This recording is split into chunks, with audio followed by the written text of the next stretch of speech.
Hey there guys, in this quick video I'm going to compare the Archer AX53 specifications with the Archer AX23 specification, like what are the important things that you need to know.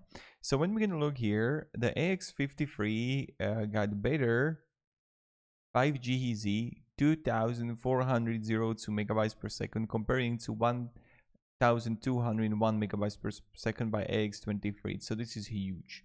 Then also you can have DFS that I got no idea what it means, but you have it for AX53, maybe you know what it means.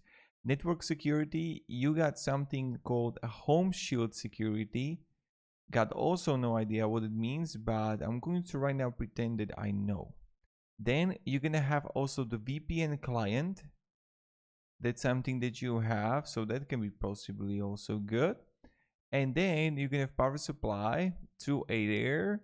And then you can have parental controls, the home shield parental controls there, which can be good if you have kids and you don't want them to be addicted to the outside worlds like slaves, you know, to the TV shows, movies, games, music all the time. And you can check out the parental controls, so that's good.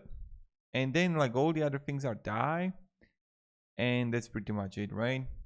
So just want to make this quick video of the specs. Maybe it's going to be helpful for your life, and if didn't, I'm sorry. So have a great day and goodbye.